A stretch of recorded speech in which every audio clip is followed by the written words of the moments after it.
शिव द्वार में प्रवेश करने का प्रथम अक्षर शिवे द्वार। एक भीतरी प्रवेश के लिए यह है प्रतीक। इस स्पष्टता के उपरांत भी भ्रामक अर्थ प्रचारित करना उचित नहीं है।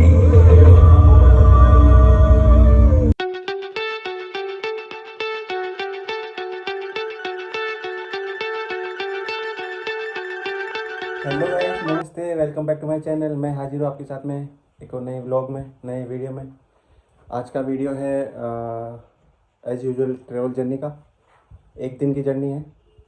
हम लोग जा रहे हैं राजस्थान में है उदयपुर ज़िले के पास में नाथद्वारा मंदिर, और एक और जगह नाथद्वारा में ही है 5-7 किलोमीटर दूर।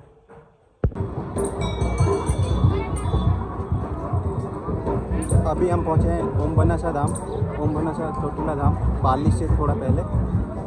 तो यहाँ दर्शन किए, अब आगे की जर्नी कंटिन्यू करेंगे। Thank you.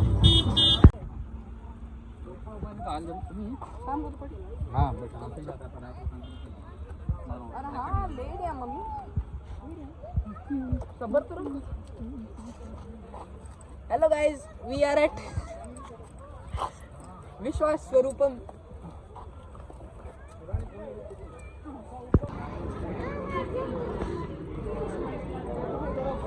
ये है टिकट काउंटर, पूरी प्राइस बताते हैं।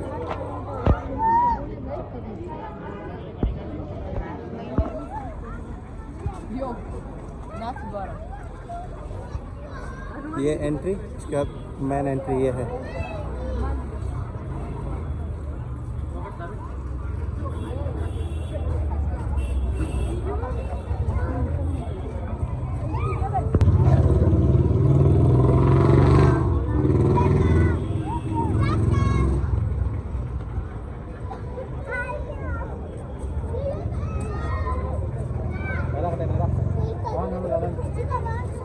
अच्छी सिक्योरिटी चेकिंग के बाद में, लाइक पहले चेकिंग करते हैं, फिर टिकट को स्कैन करते हैं, उसके बाद गेट खुलता है।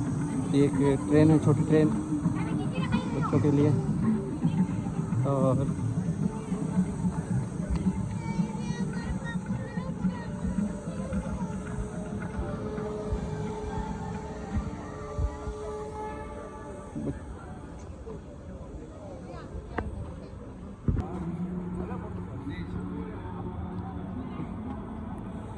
जय शिव शंकर।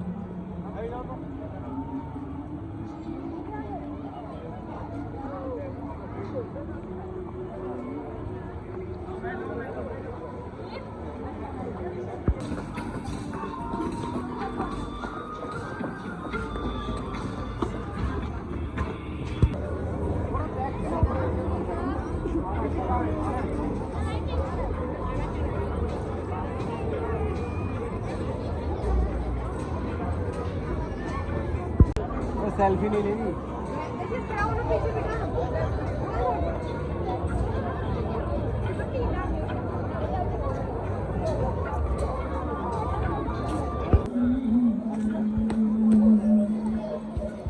फाइनली ऊपर आ गए। इसके ऊपर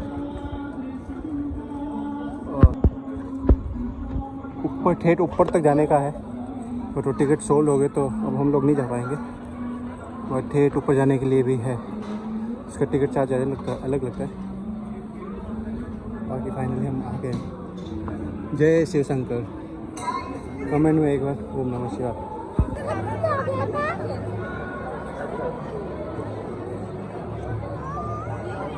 ये इतनी सारी भीड़ जो इकट्ठा हुई है, अभी यहाँ पे कुछ लाइव प्रोग्राम होगा, तो बने रहिए वीडियो में और देखते रहिए।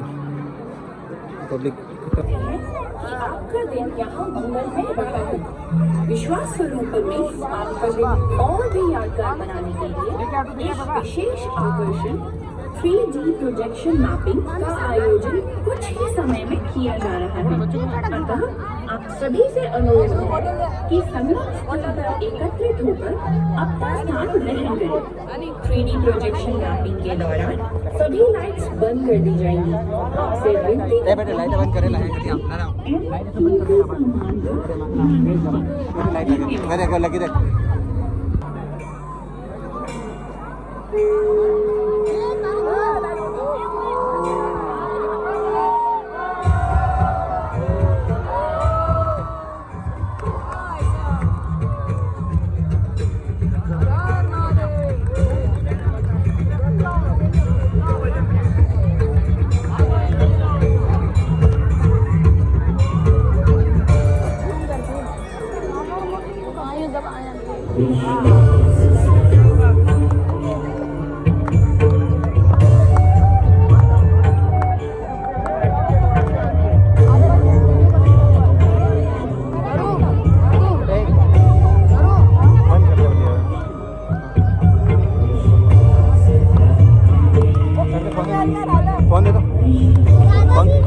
यमाश्रितो हि वक्रोऽपि चन्द्रः सर्वत्र वन्द्यते। भवानि शङ्करौ वन्दे श्रद्धा विश्वासरूपिणौ याभ्यां विना न पश्यन्ति सिद्धः स्वान्तः स्थमीश्वरः। त्वं त्रिभुवन गुरुवेद बखाना आन जीव पावन का जाना। विश्वनाथ ममनाथ पुरारी त्रिभुवन महिमा विदित तुम्हारी, विदित तुम्हारी।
रूपी मेरा संपूर्ण विश्व में वास है, क्योंकि मैं विश्वास विश्वास विश्वास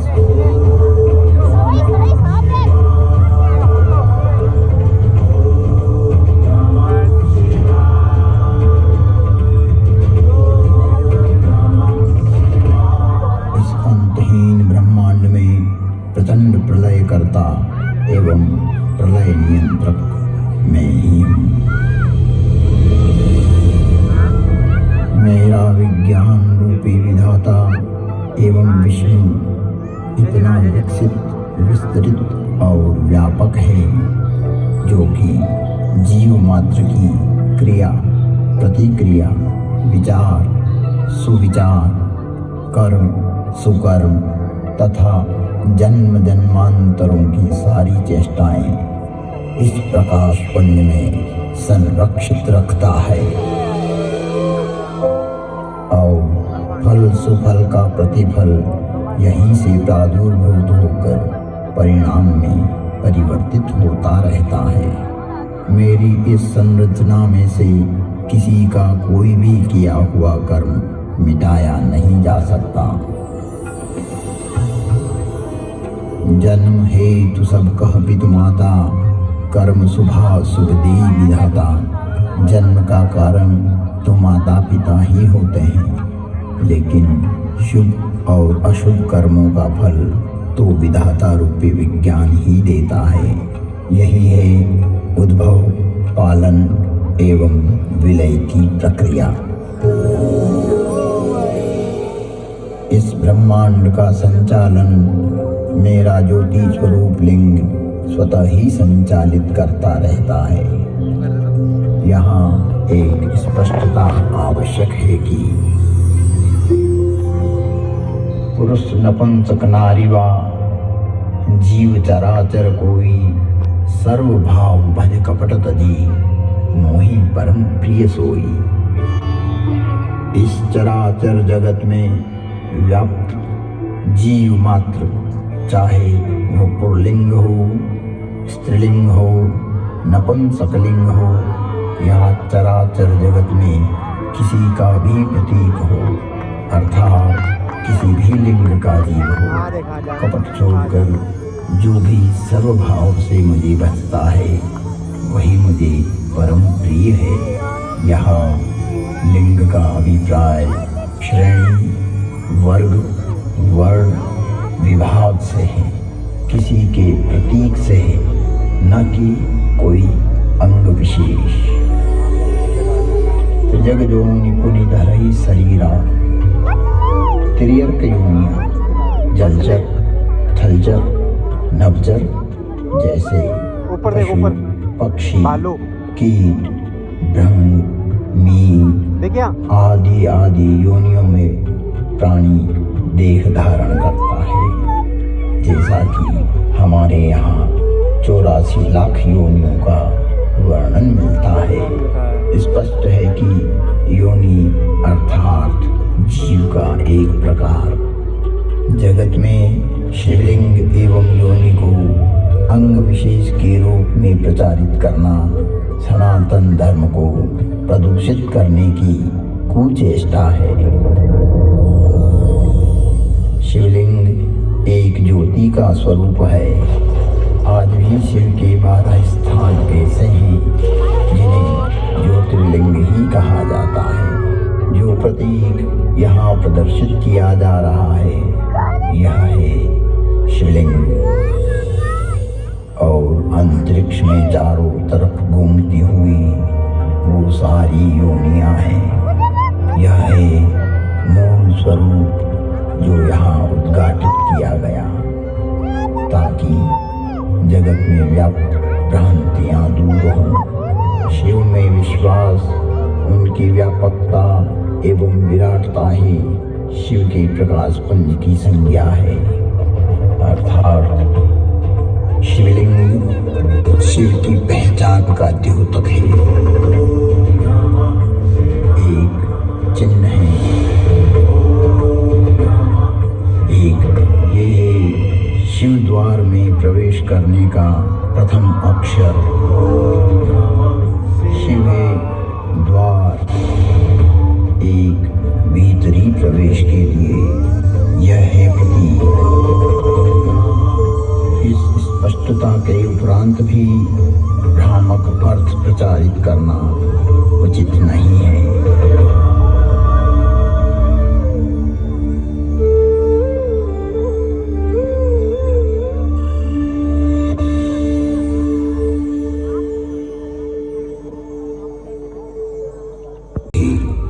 और वर्तमान में भी यही क्रम अनंत कालों से चल रहा है और अनंत कल्पांतरों तक चलता ही रहेगा।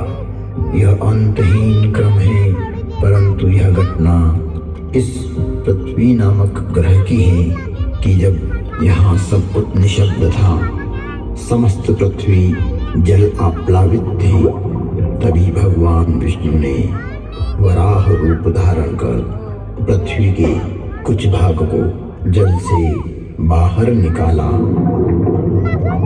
जिससे कालांतर में इस पृथ्वी पर जीव पनपने लगे और एक बड़ी काल गणना के बाद यहाँ मानव पैदा हुआ। किंतु उसे किसी प्रकार का बोध नहीं था, किसी भी प्रकार की अभिव्यक्ति की समझ नहीं थी। ना तो उस समय शब्द था, ना कोई वर्णाक्षर।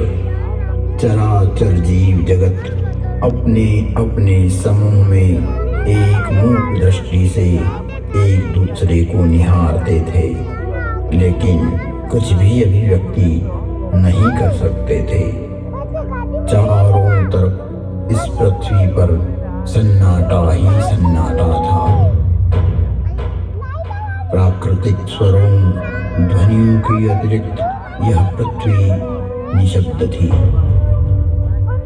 ऐसे कई युग बीत गए कि अचानक ब्रह्मा को विचार आया कि पृथ्वी का निर्माण हो चुका है।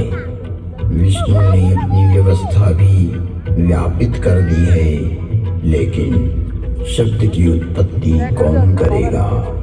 बिना वाणी अभिव्यक्ति कैसे हो पाएगी?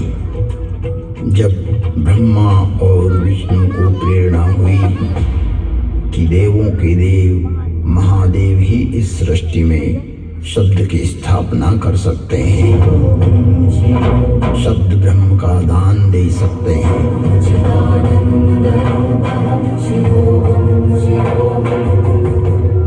परंतु शिव का समय अधिकतर समाधि में ही व्यतीत होता था। जगत में वेद की स्थापना के लिए, मनुष्यों में प्राणियों में सत्य प्रेम और करुणा की भावना प्रकट करने के लिए, शब्द को देह देने के लिए महादेव को समाधि से जगाना अति आवश्यक है। जब ब्रह्मा विष्णु और सारे देवताओं ने महर्षि पाणिनि को प्रेरणा की कि वो महादेव को प्रसन्न कर जगत में शब्द प्रकट करने की प्रार्थना करें,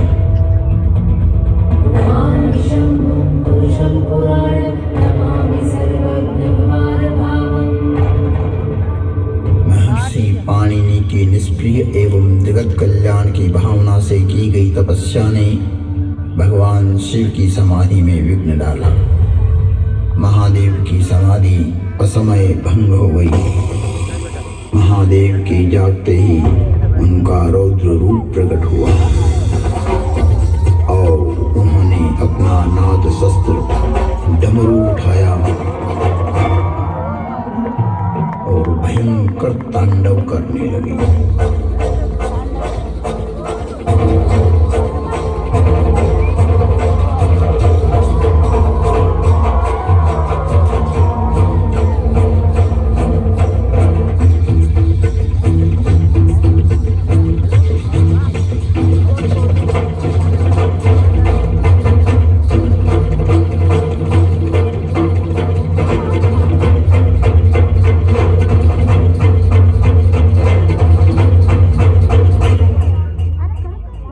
इतना भयंकर तांडव किया कि पृथ्वी हिलने लगी, आकाश में बिजलियां कौंधने लगी। पृथ्वी को हिलते देख ब्रह्मा ने सोचा कहीं प्रलय की वेला तो नहीं आ गई। चारों तरफ समुद्र में उफान आ रहा था, हवाएं चक्रवात का रूप लेकर आकाश की ओर बढ़ रही थी। पूरी पृथ्वी अपनी दूरी पर ऐसे डोलने लगी मानो पृथ्वी समुद्र पर तैर रही हो। तब महादेव ने अपना डमरू बजाया और असमय समाधि में हुए विघ्न के कारण तांडव करते हुए मानो अपने इस नाद से संसार को बधिर कर देंगे, इस सृष्टि को समाप्त कर देंगे और उसकी तीव्रता को प्रकट करते हुए प्रचंड एवं भीषण गणगोल ध्वनियां पैदा करते हुए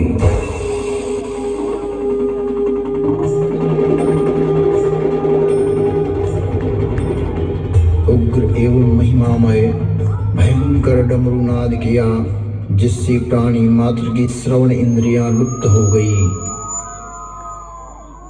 नाद इतना भयावह था कि प्राणी मात्र के कर्ण भेद हो गए।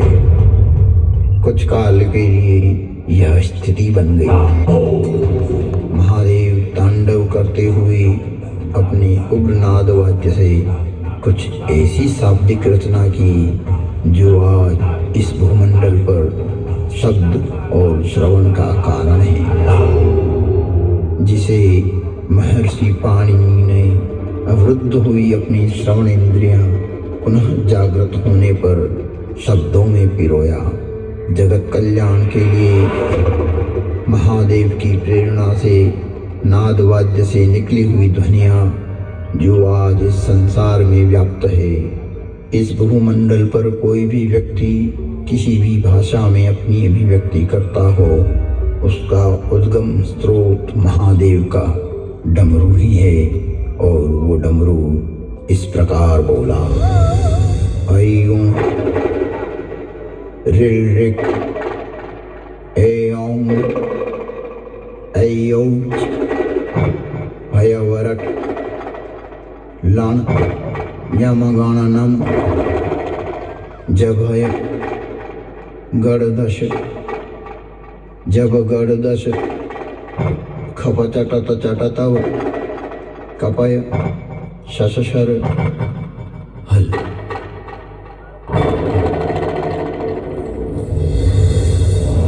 ऐं ऋ ऐं ऐऔ भयवरट लण यमगणनम जभय गणदश जब गणदश खपचटत चटतव कपय शशशर हल। यह था शिव का नाद शस्त्र से उत्पन्न हुआ शब्द व्याकरण। इससे शब्द की संरचना हुई और डमरू ने जिस प्रकार ये 14 शिव सूत्र परमात्मा शिव ने जगत को दिए, वो आज सभी की अभिव्यक्ति का कारण है। इति माहेश्वराणि सूत्राणि अनादि संज्ञार्थानि ऐसा मंत्या इतः हकारादि स्वकार विश्वनाथ ममनाथ पुरारी त्रिभुवन महिमा विदित तुम्हारी।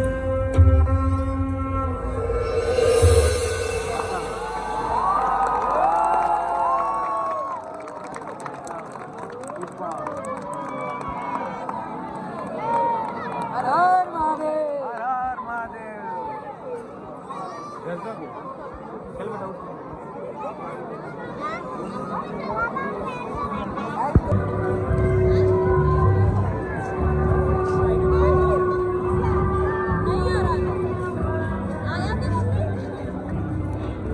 लंदन बस ऐसे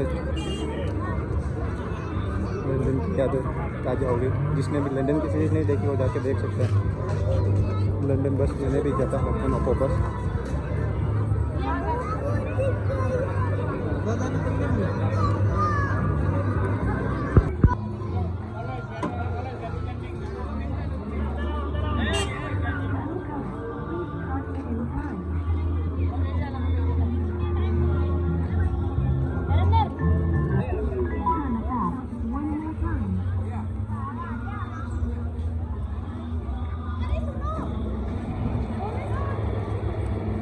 ए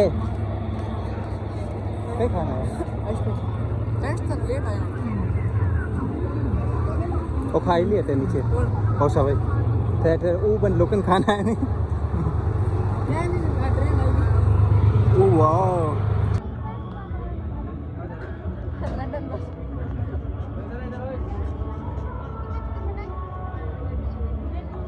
Hop on, hop off bus.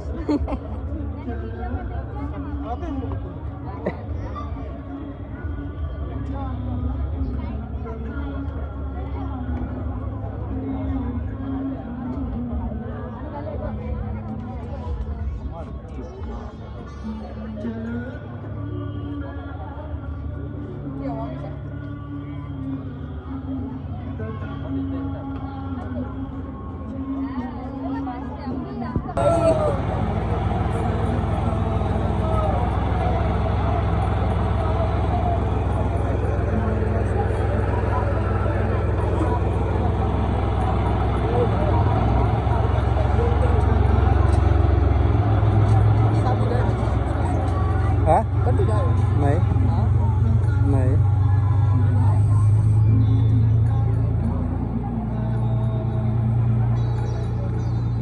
Udah nunggu.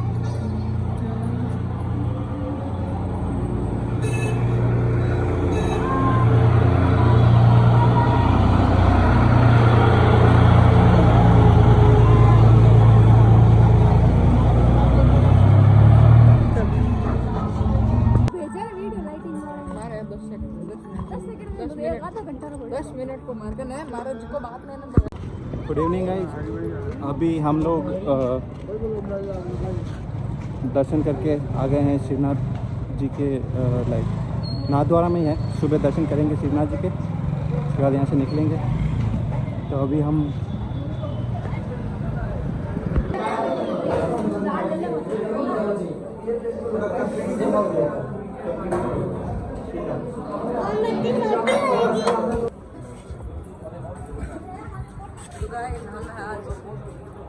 Restaurant में यहाँ हमने खाना खाया था।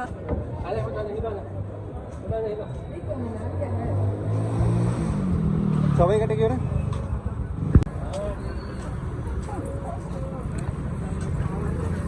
ये है Nathdwara main bus stand, bus station. ये है कालू, आपको कालू